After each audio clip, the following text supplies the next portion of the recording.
गई है, जहां जेवर दुकान में बड़ी लूट की वारदात को अंजाम दिया गया। करीब 40 लाख के जेवर की लूट की गई है। लूटपाट में कुछ कैश भी शामिल है। सगुना मोड़ पर जेवर का यह दुकान है, जहां लूटपाट की वारदात को अंजाम दिया गया। जीव ज्वेलरी शॉप में लूटपाट की गई है और लूट की घटना की जांच में पुलिस की टीम जुटी हुई है। तो बड़ी खबर आपको दानापुर से बता रहे हैं, जहां ज्वेलरी शॉप में लूटपाट की वारदात को अपराधियों ने अंजाम दिया है। तस्वीरें आपके टीवी स्क्रीन पर। इस ज्वेलरी शॉप का नाम जीव ज्वेलरी शॉप बताया जा रहा है, जिसमें करीब 40 लाख के जेवर की लूट की गई है। कुछ कैश भी अपराधी अपने साथ लेकर फरार हो गए। तस्वीरों में आप देख सकते हैं किस तरीके से लूटपाट की घटना मिलते ही पुलिस की टीम मौके पर पहुंची है। माफ कीजिएगा, जीवा ज्वेलरी शॉप में लूटपाट की वारदात को अंजाम दिया गया है। दानापुर से आपको एक खबर बता रहे हैं। अचानक से 2 लोग घुसे। उन्होंने बोला कि मुझे ज्वेलरी देखना है, तो रिंग्स दिखाया मैंने। फिर उन्होंने बोला कि जो बेहतर रिंग है वो दिखाइए, ये थोड़ा बड़ा देखने में लगे, तो मैंने वो दिखाया। तो बोले कि मैं अपने भाभी को लेके आता हूँ। एक उसमें से बाहर निकला, फिर उसके साथ 3-4 लोग और अंदर घुसे और उन्होंने रिवॉल्वर दिखाया और बोला कि कौन कौन सा गोल्ड का प्रोडक्ट है वो जल्दी दिखाओ हमको।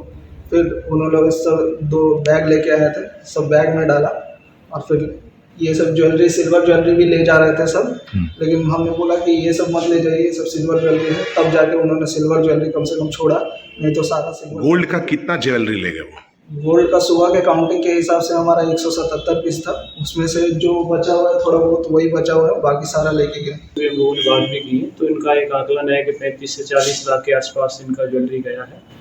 और ये बाद में अपना आवेदन देने की बात कह रहे हैं, वो बताएंगे कितने लुटेरे थे सर, कैसे थे वो? अभी चूंकि फुटेज हमें मिला नहीं है, इनके पास फुटेज है, ये लोग भी बोल रहे हैं, लेकिन वो भी एक्सेस नहीं मिल पा रहा है उसका। लेकिन जो आई विटनेस है उसके हिसाब से 5 लोग शॉप के अंदर घुसे थे और उसके पश्चात वो लोग सामान लेके यहाँ से निकले। देखिए, आज यहाँ जीवा ज्वेलरीज में लूट की सूचना मिली है। सूचना पर तुरंत सभी पदाधिकारी पहुँचे। यहाँ के जो लोग हैं उनसे पूछताछ की गई है और जो रिट्रीट का रास्ता है उस पर सभी लोग छानबीन कर रहे हैं। चेकिंग सभी जगह लगा दी गई है। एग्जैक्ट अमाउंट कितना गया है वो तो ये प्राथमिकी देंगे, आवेदन देंगे तो उसके बाद पता चलेगा। बट अभी हम लोग सभी पहलुओं पर जांच कर रहे हैं और उम्मीद है हम लोग जल्दी इसको डिटेक्ट करेंगे। चौकी बगल में है सर, और यहाँ जो है काफ़ी नज़दीक है होने के बावजूद दिन दहाड़े घटना को अंजाम दिया गया। देखिए, चौकी बगल में उसकी हम लोग समीक्षा करेंगे। अगर कहीं किसी स्तर से लापरवाही हुई है किसी पदाधिकारी के द्वारा तो उन पर भी कार्रवाई करेंगे। बट अभी प्राथमिकता हमारी है कि इसको डिटेक्ट करें और जो सामान गया है उसको रिकवर करें, अपराधियों की गिरफ्तारी। हम मौजूद हैं सगुना मोड़ के पास और यही हमारे पीछे जो ज्वेलरी दुकान है, इसी में लूट की घटना को अपराधियों ने अंजाम दिया है। एसएसपी पटना मौजूद हैं और जांच कर रहे हैं पूरे मामले की। और यहाँ पर जो अंदर है अपराधी यहीं घुसे थे और लूट की घटना को अंजाम देने के बाद तुरंत निकल गए। पहले 2 की संख्या में घुसे, उसके बाद 4 की संख्या में अपराधी घुसे और घटना को अंजाम दे करके लौट गए। लगभग 40 से 50 लाख रुपए के गहने और कैश लूट करके जो है फरार हुए हैं और ये इसी के अंदर घटना घटित हुई है। इसमें जो है पुलिस अपराधियों की पहचान करने में जुटी हुई है, सीसीटीवी खंगालने में जुटी हुई है और अपराधियों का पीछा भी पुलिस कर रही है। फिलहाल जो है आप देख सकते हैं यहाँ सीसीटीवी भी लगी हुई है। इन सीसीटीवी की भी जांच की जा रही है और जल्द ही अपराधियों को पकड़ने की बात एसएसपी भी कर रहे हैं। तो ऐसे में अपराधी पकड़े कब जाते हैं और अपराधी जो है कौन लोग थे इसकी भी जानकारी जो है अपराधी पकड़ाने के बाद ही मिलेगी। और इस मामले में अगर बता दें तो सगुना मोड़ थाना काफी नजदीक है, उसके बावजूद यहाँ पर अपराधियों का हौसला इतना बुलंद था कि दिन दहाड़े घटना को अंजाम दिए। एसएसपी ने भी कहा है कि इन सारे बिंदुओं की जांच होगी। फिलहाल एसएसपी जांच कर रहे हैं और पूरी जांच के बाद जो मामला जो है सुलझकर क्या सामने आता है ये देखने वाली बात होगी। फिलहाल पुलिस जांच कर रही है और इस लूट की घटना में अपराधियों की तलाश कर रही है। दानापुर से न्यूज़ 18 के लिए अमरजीत शर्मा। वहीं छपरा के सहजीतपुर जेवर दुकान लूट मामले में पुलिस के हाथ अब तक खाली हैं। जांच के लिए एसआईटी का गठन किया गया है। टीम अलग अलग इलाकों में छापेमारी कर रही है। सहजीतपुर के कोल्हा बाजार में अपराधी प्रियांक ज्वेलर्स से 20 लाख रुपए के गहने लूट ले गए और इस दौरान अपराधियों ने फायरिंग भी की। गोली लगने से एक दुकानदार घायल हुआ है। पुलिस फिलहाल सीसीटीवी फुटेज को खंगाल रही है और इससे अपराधियों को चिन्हित करने की कोशिश कर रही है। ये तस्वीर आपकी टीवी स्क्रीन पर हम आपको दिखा रहे हैं। ये वो सीसीटीवी फुटेज है जो पुलिस के हाथ लगा है और पुलिस की टीम इसके आधार पर आगे की जांच पड़ताल में जुटी हुई है। तस्वीरों में आप देख सकते हैं किस तरीके से अपराधियों ने लूटपाट की वारदात को अंजाम दिया। बाइक पर 4 जो अपराधियों के आने की सूचना मिली है, जिसमें कि वो हेलमेट लगाए हुए हैं और वहाँ प्रियंका ज्वेलर्स और बर्तन भंडार है, जिसमें कि उन्होंने कुछ सामानों की लूटपाट करके गोली चलाते हुए वहाँ से भाग गए हैं। तो इस पर जो है तत्काल सूचना मिलते ही एफएसएल की टीम सब लोग वहाँ पहुँचे, हम भी वहाँ पे गए और उसमें छानबीन की जा रही है। एसआईटी का गठन किया गया है, बहुत जल्दी इस पर हम लोग खुलासा करेंगे। और इसी बीच आपको आरा से बड़ी खबर बताते हैं। गोली मारकर एक शख्स की हत्या कर दी गई है। डबल मर्डर के आरोपी की हत्या हुई है। जमानत पर जेल से छूटा था, वकील के बुलाए जाने पर घर आया था और हत्या के बाद दोनों आरोपी फरार है। जिस शख्स की गोली मारकर हत्या हुई है उस पर 5 साल पहले 2 लोगों की हत्या का आरोप था। जमानत पर जेल से बाहर आने के बाद सूरत में कपड़ा फैक्ट्री में काम करता था। वकील के बुलाए जाने पर ही गांव आया था और हत्या की घटना हसन बाजार थाना के नारायणपुर गांव की है। मृतक की पहचान 35 साल के संतोष चौधरी के रूप में की गई। अभी तक इस मामले में किसी की गिरफ्तारी नहीं हो सकी है। मामला था, पैसा मांग रहे थे वो नहीं दिया और पहले से पिस्टल लिया था और एक छुरा और हथौड़ी ले लिया था मुन्ना सिंह, और जो भोली था वो पिस्टल लिया था और ऐसे बाताबाती में हुआ और तर से मार दिया गोली।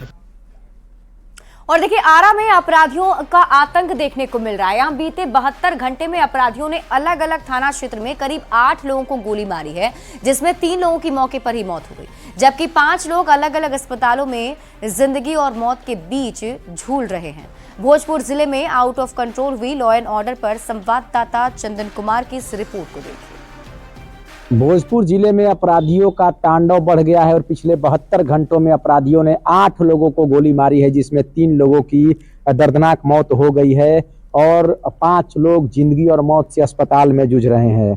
घटना के संदर्भ में बताया जा रहा है कि जिस तरह से अपराधियों ने लगातार बैक टू बैक 8 लोगों को गोली मारी है, उसको लेकर के कई तरह के सवाल खड़े हो रहे हैं। जहां की भोजपुर जिले के कृष्णागढ़ थाना क्षेत्र के सोहरा में जहां अपराधियों ने गोली मारकर एक युवक की हत्या कर दी और उसके बाद मुफस्सिल थाना के चकिया गांव में क्रिकेट खेल के दौरान रनआउट के विवाद में एक युवक को गोली मारी गई। वहीं जगदीशपुर थाना क्षेत्र में घूम रहे युवक को भी अपराधियों ने गोली मारी है। उसके अलावा आरा नगर थाना क्षेत्र अंतर्गत एक युवक को जो घर जा रहा था उसको गोली मार दी है अपराधियों ने।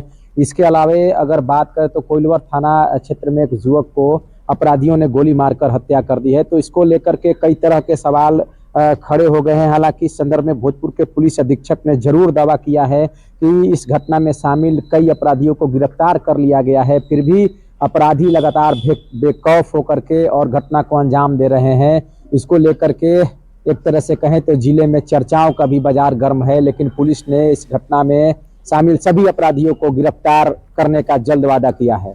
चंदन कुमार, न्यूज 18 भोजपुर। और इस बीच आपको पटना से बड़ी खबर बताते हैं। बीपीएससी अभ्यर्थियों का हंगामा मामला, अभ्यर्थियों की कोर्ट में पेशी होगी। हिरासत में लिए गए 36 छात्रों की पेशी होगी। इन छात्रों ने पहले भी हंगामा किया था और इन सभी को पहले बेल दिया गया था। पहले भी इन्हें नोटिस दिया गया था। कोर्ट के निर्देश पर आगे अब एक्शन होगा। तो बड़ी खबर आपको बता रहे हैं, इस वक्त की बड़ी खबर सामने आ रही है। पटना से आपको बड़ी खबर बता रहे हैं, जहां बीपीएससी अभ्यर्थियों के हंगामा मामले में अब अभ्यर्थियों की कोर्ट में पेशी होगी। हिरासत में लिए गए 36 छात्रों की पेशी होनी है। इन छात्रों ने, आपको बता दें, पहले भी हंगामा किया था और इन सभी को पहले बेल दिया गया था। पहले भी इन्हें नोटिस दिया गया था और कोर्ट के निर्देश पर अब आगे एक्शन प्रशासन लेगा। नालंदा से आपको बड़ी खबर बताते हैं, जहां एसीएस एस सिद्धार्थ फिर से एक्शन में नजर आ रहे हैं। नालंदा के नूर सराय में निरीक्षण करने पहुंचे, स्कूल का औचक निरीक्षण किया। स्कूल खुलते ही एसीएस ने जांच शुरू की और बच्चों से एसीएस ने बातचीत की। पढ़ाई और एमडीएम की जानकारी भी एसीएस ने बच्चों से ली है। तो बड़ी खबर आपको नालंदा से बता रहे हैं, जहां अचानक एसीएस एस सिद्धार्थ स्कूल में पहुंच गए थे।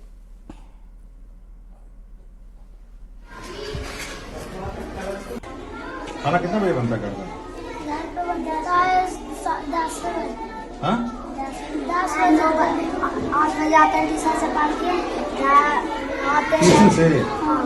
कहाँ कौन ट्यूशन पढ़ते हैं? और क्या पढ़ाता है ट्यूशन में? हाँ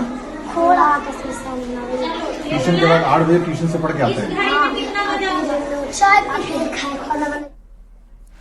और आइए बात कर लेते हैं बजट सत्र की। संसद का बजट सत्र शुरू हो गया है। राष्ट्रपति के अभिभाषण के साथ ही बजट सत्र की शुरुआत हुई और इसके पहले पीएम मोदी ने आज संबोधित किया और बजट सत्र को लेकर बड़ी बातें कही। पीएम ने कहा कि 2014 के बाद से ये पहली बार है जब बजट से पहले कोई विदेशी चिंगारी नहीं दिख रही, नहीं तो शरारती तत्वों को यहाँ हवा देने वाले बहुत लोग बैठे हैं। 10 साल से 14 से देख रहा हूं, हर सत्र के पहले शरारत करने के लिए लोग तैयार बैठते थे और यहां उसको हवा देने वालों की कोई कमी नहीं है। ये पहला सत्र मैं पिछले 10 साल के बाद देख रहा हूं कि जिसमें किसी भी विदेशी कोने से कोई चिंगारी नहीं हुई।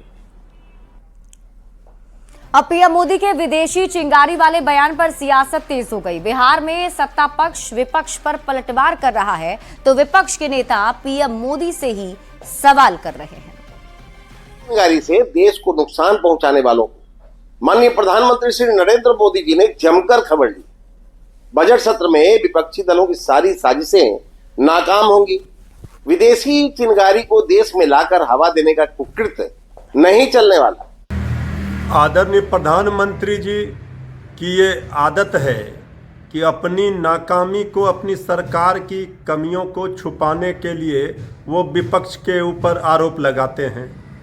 11 वर्षों से आप सरकार में हैं, आपकी उपलब्धि क्या है ये बताइए। ये विदेशी चिंगारी की बात कर रहे हैं तो ये देश की किरकिरी किसने कराई है? फिर से एक बार साजिश हो रही है विदेशी चिंगारी के माध्यम से राजनीतिक रूप से आग लगाने। ये कोशिशें पहले भी हुई हैं लेकिन कामयाब नहीं हो पाई। एनडीए की एक मजबूत सरकार इस देश में है जो देश के लिए सोचती है, देशवासियों को कैसे राहत मिले। चिंगारी लगाने वाले चाहे वो ट्रूडो हो या हिंडनबर्ग हो, ये दोनों अब नहीं है तो उनको उनके फाइनेंसर प्रोड्यूसर जो झूठी कहानियां प्लांट करते थे वो अब हो नहीं रहा है। तो यहाँ पर बैठे हुए जो उनके तथाकथित अभिनेता थे, आज उनको न स्टोरी है और न फाइनेंस मिल रहा है। जेडीयू सांसद संजय कुमार झा ने कहा है कि कल पेश होने वाले देश के बजट से बिहार को काफी उम्मीदें हैं। उन्होंने कहा कि पिछली बार भी प्रधानमंत्री ने बजट में बिहार का विशेष ख्याल रखा था, इस बार भी उम्मीद है कि बिहार को बजट में विशेष मिलेगा। बजट में बिहार के ऊपर विशेष ध्यान प्रधानमंत्री जी का रहा। बिहार हमेशा से हम लोग की पार्टी, हम लोग विशेष राज्य का दर्जा मांगते रहे। बिहार से हमेशा ये आवाज उठता रहा, लेकिन अब क्योंकि वो टेक्निकली पॉसिबल नहीं है तो हम लोगों ने कहा कि बिहार को विशेष पैकेज, विशेष ध्यान देना चाहिए।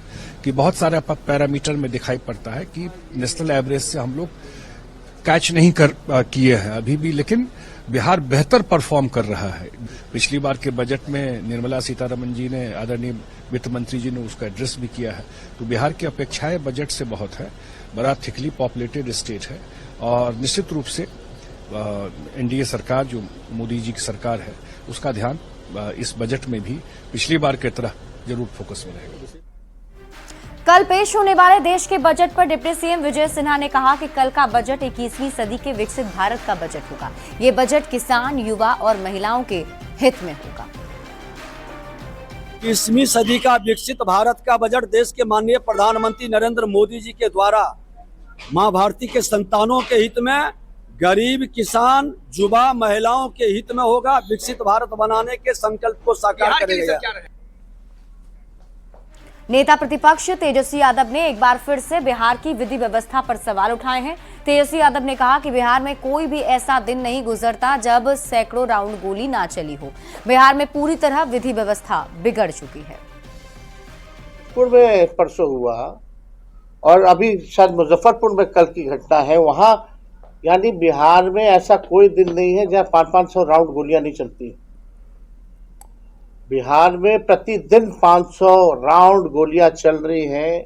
बिहार में लॉ एंड ऑर्डर का क्रिमिनल डिसऑर्डर हो चुका है और डबल इंजन की सरकार, एक तरफ भ्रष्टाचार है, एक तरफ पूरी तरीके से आप देखिएगा तो अपराध का इंजन लगा हुआ है। सासाराम से कांग्रेस सांसद मनोज कुमार पर हमले को लेकर आरजेडी ने राज्य सरकार पर निशाना साधा है। आरजेडी के मुख्य प्रवक्ता शक्ति यादव ने कहा कि जातिवादी गुंडों ने हमला किया है, लेकिन इस सरकार में ऐसे तत्वों को संरक्षण दिया जा रहा है। उस पर कड़ी कार्रवाई होनी चाहिए थी, लेकिन कहीं दिखा ही नहीं। कई लोग तो उसको संरक्षित करने का प्रयास किया, वरना अगर कोई अन्य होता तो प्राइम टाइम बन जाता 10 टॉप में देश भर में। लेकिन बेचारा भलाई दलित का बेटा, इसका संज्ञान कौन ले। सासाराम से कांग्रेस सांसद मनोज राम पर हमले को लेकर सियासत जारी है। विपक्ष के नेता सरकार और विधि व्यवस्था पर सवाल उठा रहे हैं तो सत्ता पक्ष के लोग इसका पलटवार कर रहे हैं। केंद्रीय मंत्री जितन राम मांझी ने कहा है कि हमले को कोई सही नहीं ठहरा सकता, लेकिन नीतीश कुमार के शासनकाल में घटना के बाद कार्रवाई जरूर होती है और जो सवाल उठा रहे हैं वे अपने गिरेबान में झांक कर देखें कि नीतीश कुमार की सरकार में कार्रवाई कितने तेज से हो रही है। माने कब घटना घट जाना हम समझते हैं कि अप्रत्याशित नहीं है, लेकिन घटना के बाद घटना को रोकने की कार्रवाई होती है, जिसे आगे घटना करने वाले लोग जरूर सोचने लग जाते हैं। लेकिन जो बोल रहे हैं, जिनका नाम आपने लिया, उनके पिताश्री के राज में क्या हो रहा था? कोई कार्रवाई नहीं होती थी। इस साल के अंत में होने वाले बिहार विधानसभा चुनाव को लेकर सरगर्मी काफी तेज हो चुकी है। किशनगंज के बहादुरगंज से विधायक रहे कांग्रेस नेता तौसीफ आमद ने साफ साफ कह दिया है कि वो चुनाव लड़ेंगे। अगर गठबंधन के तहत ये सीट आरजेडी को गई तब भी लड़ेंगे, भले इसके लिए उन्हें निर्दलीय ही मैदान में क्यों ना उतरना पड़े। पर सब कोई अपना जगह पर ठीक है। मैं कांग्रेस में अभी हूँ और कल को किसने देखा है, और पार्टी गठबंधन के तहत अगर राजद को वहाँ टिकट देता है बहादुरगंज में, तो फिर हमको विचार करना पड़ेगा और विचार करके जो भी निर्णय पब्लिक लेगा हम उनका साथ दे करके हम लोग काम करेंगे। बिहार सरकार के श्रम संसाधन विभाग ने केंद्र सरकार से 1 नेशन 1 लेबर कार्ड की मांग की है। श्रम संसाधन विभाग के मंत्री संतोष कुमार ने कहा है कि बिहार के श्रमिकों को दूसरे राज्य में हकमारी ना हो, इसके लिए 1 नेशन 1 लेबर कार्ड बने। बिहार में श्रमिकों के लिए जन्म से मृत्यु तक 16 योजनाएं चलाई जा रही हैं। सरकार की योजनाओं का लाभ श्रमिकों को देश में मिले, इसलिए 1 नेशन 1 कार्ड जरूरी है। केंद्रीय मंत्री मनसुख मांडविया ने भरोसा दिया कि इस पर विचार किया जाएगा। पूरे देश के सभी प्रदेशों के मंत्री 1 नेशन 1 लेबर कार्ड पे सबकी सहमति बनी थी और माननीय मंत्री भारत सरकार मनसुख मांडविया जी भी इस पर सहमति दी है। उन्होंने स्वीकार किया कि नहीं, 1 नेशन 1 लेबर कार्ड जरूरी है ताकि भारत के सभी श्रमिकों को उनकी जो योजनाएं हैं उनसे आच्छादित किया जाए। गर्मी शुरू होने से पहले गोपालगंज में गंडक, दाहा, छाड़ी समेत सारण नहर सूख गए हैं। किसानों को पटवन के लिए पानी नहीं मिल रहा है। गंडक नदी अधिकांश इलाके में सूख गई। लोग नदी के इलाके में रबी फसल की बुआई किए हैं। गोपालगंज में गंडक, घाघरा, खनुआ समेत छाड़ी नदी जनवरी महीने में ही सूख गई है। ये गंडक नदी की तस्वीर है और जनवरी महीने में ही गंडक नदी का जलस्तर काफ़ी नीचे जा चुका है और कई इलाकों में गंडक नदी सूख चुकी है। ये गोपालगंज के पतहरा घाट के पास की तस्वीर है। ये जनवरी का महीना है। अमूमन इस महीने में गंडक नदी का जलस्तर इस इलाके में हुआ करता था, लेकिन अब इस इलाके में गंडक नदी की जो पेटी है वहाँ पर रबी फसल की बुआई की गई है। यानी कि गंडक नदी की धारा लगातार बदल रही है। गंडक नदी में अवैध तरीके से बालू खनन होने की वजह से संकटग्रस्त की स्थिति में पहुँच गई है। तो ऐसे में गंडक नदी का जल जो है वो तेज़ी से घट रहा है। जो इलाके के लोग हैं, खासकर मछली पालक हैं और इस इलाके में पशुपालक है वो काफ़ी चिंतित है। कुछ लोग हैं, इनसे बात कर रहे हैं। तो जनवरी का महीना है, अभी इस महीने में पानी घट गया है।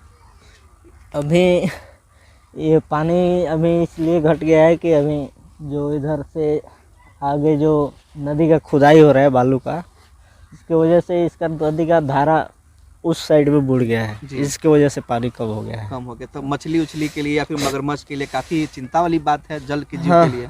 हाँ, वो तो जो जल में रहता है उसके लिए तो चिंता की बात है, क्योंकि पानी सूख जाएगा तो मर जाएंगे। क्या नाम है आपका? राजदेव कुमार। तो जो इलाके के मछली पालक है, पशुपालक है, वो काफ़ी चिंतित है क्योंकि जनवरी महीने में नदी सूखने लगी है, तो फिर गर्मी के मौसम में क्या हाल होगा। गोविंद कुमार, न्यूज़ 18 गोपालगंज। और फिलहाल इस बुलेटिन में अभी के लिए बस इतना ही। आप देखते रहिए न्यूज़ 18 बिहार झारखंड।